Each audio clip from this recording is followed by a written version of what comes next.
नमस्कार दोस्तों, आपका स्वागत है आज के GS3 के 9 अप्रैल के सेशन में। तो आज हम लोग 3 टॉपिक डिस्कस करने वाले हैं इस पर्टिकुलर सेशन में। पहला होगा आपका क्रॉप शिफ्टिंग इन बंगाल।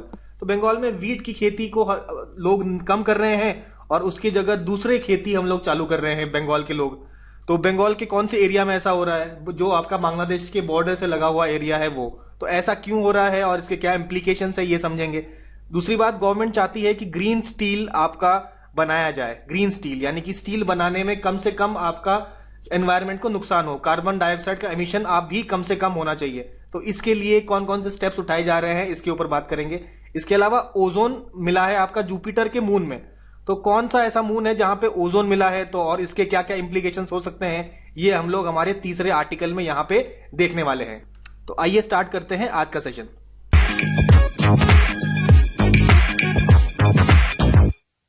पहला टॉपिक है about crops shifting in Bengal. Bengal में क्रॉप्स की शिफ्टिंग हो रही है। क्रॉप्स की शिफ्टिंग का मतलब पहले जहां पे वीट ग्रो किया जाता था, वीट को छोड़ के, वीट को अबैंडन करके अब अदर प्रॉफिटेबल ऑल्टरनेटिव्स पे जा रहे हैं। अच्छा, क्या सारे बंगाल में नहीं, बंगाल के वो खासकर दो ऐसे आपके डिस्ट्रिक्ट जो कि बांग्लादेश के बॉर्डर के साथ जुड़े हुए हैं। बांग्लादेश बॉर्डर से जुड़े हुए 2 डिस्ट्रिक्ट जिनका नाम है मुर्शिदाबाद और नादिया। यहाँ पे ऐसा देखा जा रहा है कि हम लोग क्रॉप शिफ्टिंग कर रहे हैं, वीट को छोड़ के अदर प्रॉफिटेबल ऑल्टरनेटिव्स, यानी कि और कौन से आपके क्रॉप्स ग्रो करे। अदर ऑल्टरनेटिव्स आपके बनाना ग्रो किया जा रहा है। इसके अलावा लेंटिल मतलब मसूर की दाल। इसके अलावा मेज, आपका मेज ग्रो किया जा रहा है। तो ये मेन आपके क्रॉप्स हैं वीट को छोड़ के, जिन क्रॉप्स को यहाँ पे ग्रो किया जा रहा है। अब सवाल यहाँ पे आपका उठेगा कि आखिर ऐसा क्यों किया जा रहा है, तो इसका जवाब भी सुनते हैं। देखिए, पहला रीजन तो है कि जो वीट का प्राइस है ये आपका मार्केट में कांस्टेंट है, काफी ज्यादा इसमें इंक्रीज देखने को नहीं मिला। ठीक है, इसके अलावा आपका वीट जब हम प्रोड्यूस करते हैं तो आपके वाटर का कंज्यूमशन काफी हाई हो जाता है, ज्यादा वाटर कंज्यूम करता है। तो ये तो पहला रीजन हुआ।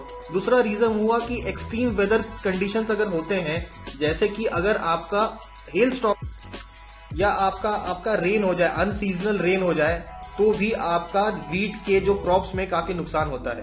और तीसरा जो सबसे इंपॉर्टेंट पॉइंट है वो है वीट ब्लास्ट। वीट ब्लास्ट नाम का एक फंगल डिजीज जो कि वीट को अफेक्ट करता है, ऐसा देखा गया था 2016 में बांग्लादेश में ऐसा डिटेक्ट किया गया था। अच्छा, बांग्लादेश में जब डिटेक्ट किया गया तो इस पे 2 साल का बैन लगा दिया गया। इंडिया में भी खासकर वो एरियाज जो कि आपके बांग्लादेश के बॉर्डर को टच करते हैं। अच्छा, अब आपके जो फार्मर्स में ये डर बैठा हुआ है कि भैया हम लोग वीट अगर उगाएंगे और फिर अगर इस प्रकार का कोई फंगल डिजीज लग जाए तो भी हमारा लॉस हो सकता है। तो वीट ब्लास्ट के रिटर्न पे, मतलब ये रिटर्न आ जाएगा, इस डर से आपका वीट उगाना भी फार्मर्स ने बंद कर दिया है और दूसरे ऑल्टरनेटिव ढूंढने लगे हैं।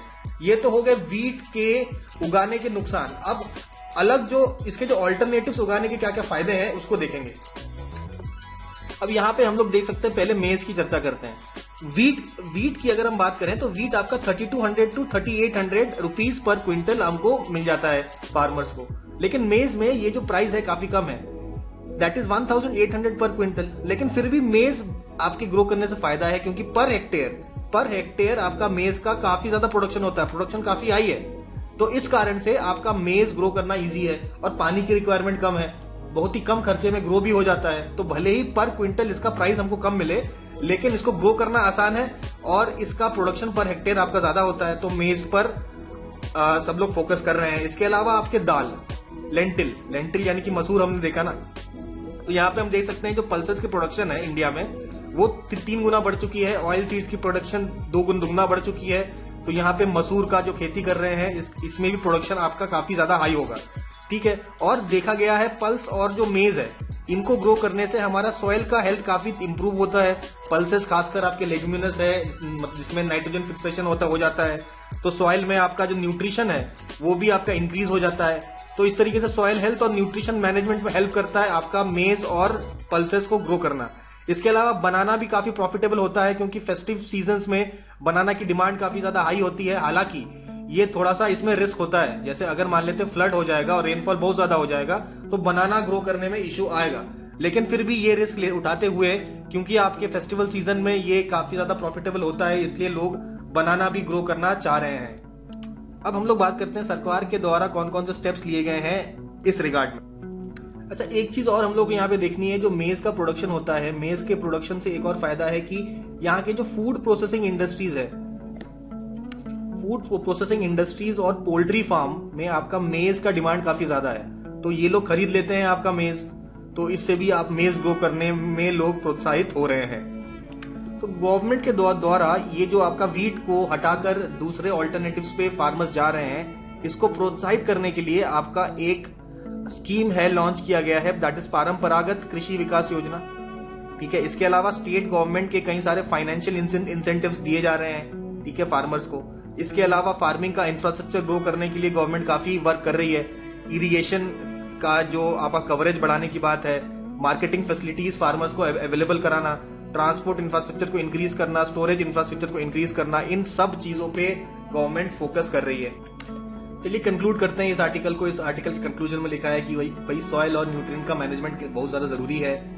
इसके बाद आपका क्लाइमेट चेंज है, जो आपके जो क्रॉप पैटर्न चेंज हो रहे हैं, तो आपका क्लाइमेट चेंज के प्रति जो रेजिलियंस है और जो इकोनॉमिक फ्लक्चुएशंस है, उससे इजीली हम लोग निपट सकते हैं, तो और फार्मर्स और रेजिलियंट हो रहे हैं। ठीक है, ऑल्टरनेटिव क्रॉप्स ग्रो करके। इसके अलावा फार्मर्स को एग्रीकल्चर का और एजुकेशन देने की आवश्यकता है, ताकि वो लोग बेटर एग्रीकल्चरल प्रैक्टिसेस को फॉलो कर पाए। इसके अलावा आपका क्लाइमेट चेंज से लड़ने की भी जरूरत है, तो क्लाइमेट चेंज, सॉइल इरोजन, इन सब से लड़ने के लिए देखिए एग्रीकल्चर में रिड्यूस टिलेज करना है, मतलब टिलेज हम ज्यादा ना करें, इरिगेशन पे फोकस करना है। ठीक है, ग्रीन हाउस एमिशन कम से कम आपका रिलीज हो, और आपका सॉइल और न्यूट्रिएंट्स मैनेजमेंट हमें करने की आवश्यकता है। तो ये हमारा कंक्लूजन हम लोग लिखते हैं और ये वाला आर्टिकल यही फिनिश करते हैं। अगला टॉपिक जो हम लोग पढ़ेंगे वो है ग्रीन स्टील के बारे में। देखिए, ग्रीन स्टील को बनाना है। एक्चुअली स्टील बनाने में काफी देखिए CO2 आपका का रिलीज होता है, और जो ग्लोबल वार्मिंग प्रोड्यूस करते हैं, काफी पोल्यूटेंट्स रिलीज होते हैं, तो ये सब एनवायरनमेंट के लिए ठीक नहीं है। लेकिन अगर स्टील के मैन्युफैक्चरिंग में कोई ऐसे कार्बन डाइऑक्साइड का एमिशन ना हो, या कम से कम हो, आपका पोल्यूशन ना के बराबर हो, तब उस स्टील को बोल देंगे हम लोग ग्रीन स्टील, यानी कि उस स्टील के मैन्युफैक्चरिंग में कोई भी एनवायरनमेंट को लॉस ना हो।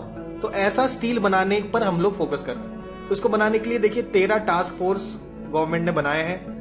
Government in the sense ministry of steel and civil aviation ने मिलके ये आपके 13 टास्क फोर्स बनाए हैं। हर एक टास्क फोर्स को एक पर्टिकुलर टास्क दिया है। जैसे फॉर एग्जाम्पल एक बनाया इन्होंने ग्रीन स्टील टास्क फोर्स। उसको क्या काम दिया कि भाई आप ग्रीन स्टील के ऊपर जो टर्मिनोलॉजी है, जो उसके डेफिनेशंस हैं, जो उसके बेंच मार्क्स हैं, क्या क्या सर्टिफिकेशन देने होंगे, ये सब आप डिसाइड करिए, ताकि ठीक है, ये सब मतलब जो आपके थ्योरेटिकल काम जो होते हैं वो करने का काम आपका ये ग्रीन स्टील आपके टास्क फोर्स को दिया गया। इसके अलावा monitor carbon emission task force, तो ये कार्बन एमिशन के स्टैंडर्ड्स बनाएगी।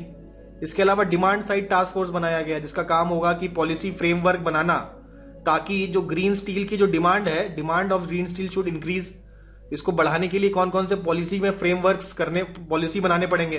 ठीक है, इसके अलावा सप्लाई साइड टास्क फोर्स ये काम करेगी कि भाई देख एनर्जी एफिशिएंसी को इंक्रीज करना चाहेगी, ग्रीन हाइड्रोजन का यूज को इंक्रीज करना चाहेगी, और कार्बन कैप्चर करके उसको स्टोर करके उसको यूज करने में हेल्प करेगी। इसके अलावा प्रोसेस ट्रांजिशंस में हेल्प करेगी कि जो पुराने प्रोसेसेस हैं, जो आपका पोल्यूटिंग प्रोसेस है और जो कार्बन का डाइऑक्साइड का ज्यादा एमिशन करते हैं, उनको हटा के नए प्रोसेसेस लाने में फोकस करेगी। ठीक है, तो ये सब प्रोसेस में चेंज करने का काम सप्लाई साइड में, यानी कि स्टील मैन्युफैक्चरिंग में ये सब चेंजेस करना है ना।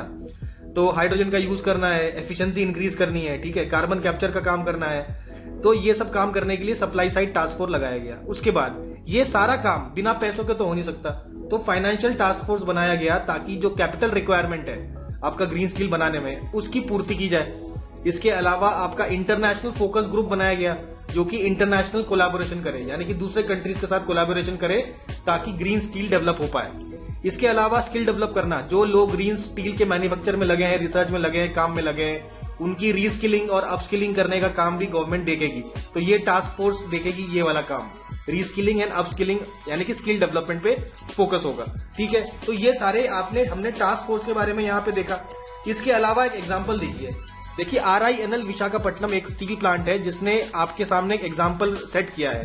तो इसने टेक्नोलॉजी का इस्तेमाल किया है to reduce greenhouse gases, यानी कि ऐसे टेक्नोलॉजीज का ये यूज कर रहे हैं जो कि कम से कम ग्रीन हाउस गैस आपका एमिट करे।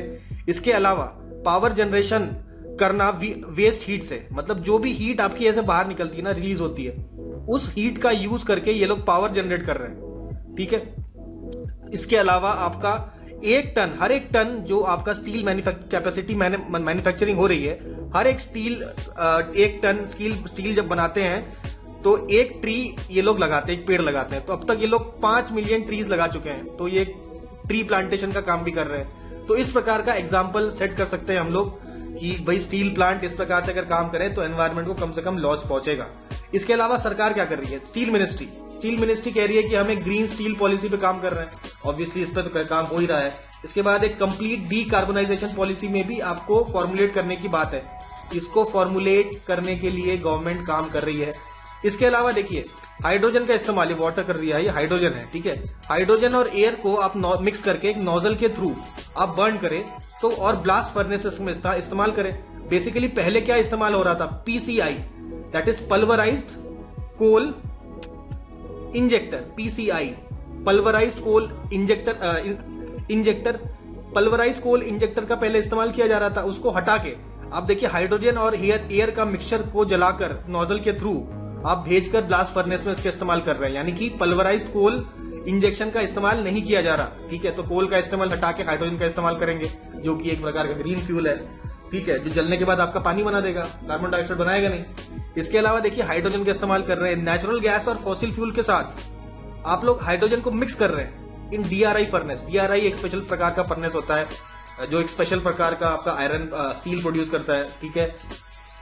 उसको कहते हैं डीआरआई फर्नेस, इस पर ज्यादा नहीं जाते हैं। तो इन डीआरआई फर्नेसेस में आपका हाइड्रोजन को मिक्स किया जा रहा है नेचुरल गैस के साथ। ठीक है।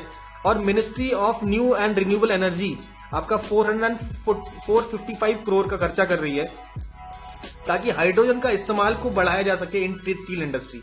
मतलब हाइड्रोजन एज अ फ्यूल हम लोग यूज करना चाहते हैं स्टील इंडस्ट्री में। इसके लिए आपका 455 करोड़ का पैसा खर्च किया जा रहा है by ministry of new and renewable energy. जो अगला न्यूज है वो है कि ओजोन मिला है हमको। कहां मिला है? जुपिटर के एक मून में मिला है। कौन सा मून? कैलिस्टो। तो कैलिस्टो के बारे में कुछ बात करते हैं। ये आपका तीसरा सबसे बड़ा मून है ऑफ द सोलर सिस्टम का तीसरा सबसे बड़ा मून है। तो देखिए टॉप मोस्ट में आपका आता है गैनीमीड आपका जुपिटर का मून है, इसका सबसे बड़ा मून है। इसके बाद सेकंड नंबर पे आता है टाइटन जो कि सैटर्न का मून है, और तीसरे नंबर पे आता है कैलिस्टो आपका जुपिटर का मून है।